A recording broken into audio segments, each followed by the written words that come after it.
L'heure du tuto. Vous allez lister un petit peu ce qui peut vous aider à vaincre vos crises d'angoisse et vos crises de panique. Numéro 1, regardez votre entourage et commencez à dégager les personnes trop négatives. Apprenez à dire non. Par contre, si les personnes négatives sont vos parents et que vous êtes coincé avec, gardez en tête qu'on s'en sort, j'en suis la preuve vivante. Prévoyez votre indépendance, c'est quelque chose de positif auquel vous avez pensé au quotidien. Va falloir apprendre à se connaître et faire du développement personnel.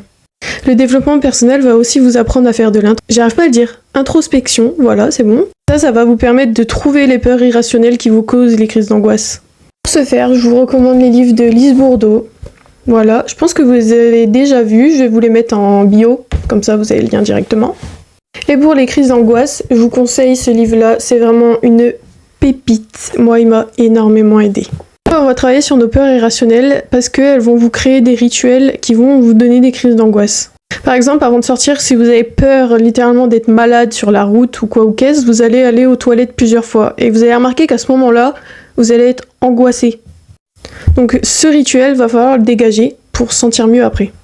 Ça pareil, j'ai une tonne de tips, mais ça va être trop long pour cette vidéo. Si vous en avez besoin, je vous les donne dans une autre. Les crises de panique et tout ça, c'est aussi parce que votre corps il a pris cher, vraiment. Votre mental a pris cher. Donc va falloir réguler son système nerveux et aussi soigner son intestin.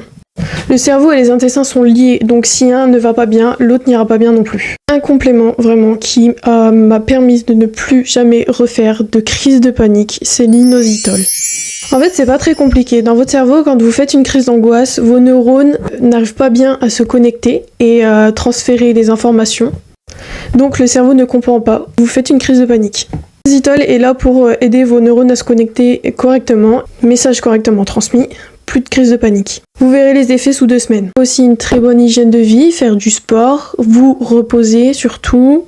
Le manque de sommeil cause les crises d'angoisse. Je vais vous faire une vidéo où vous pouvez avoir tous les compléments alimentaires que j'utilise et qui sont géniaux au quotidien. Si vous avez les parois de votre intestin poreuses, vous ferez des crises d'angoisse. Et évidemment, si vous prenez soin de vous de la sorte, vous aurez plus de force pour passer au-dessus des peurs, de tout ce qui vient du mental. On vous explique dans le livre, pour ne plus être anxieux, va falloir arrêter le chemin de route de votre cerveau qui ramène tout à l'anxiété et qui ramène tout au négatif. Donc si chaque semaine vous allez parler à dire je suis anxieux, je suis anxieux, je suis anxieux, bah vos cerveaux ils commencent à y croire, c'est des affirmations, vous le dites, le cerveau y croit. Donc pour moi, je trouve pas ça vraiment bon de devoir reparler à chaque fois de ah il s'est passé ça, ah tel machin, je me sentais pas bien et tout, vous vous remettez dans la peau de la crise d'angoisse. Donc vraiment mon conseil c'est quand il vous arrive une mésaventure, c'est d'en tirer le positif et de se dire bah là j'ai fait déjà un progrès sur mes peurs. Ne pas venir raconter, vous remettre dans la peau de cette crise et réhabituer votre cerveau à faire des crises d'angoisse. Désolée, la vidéo dure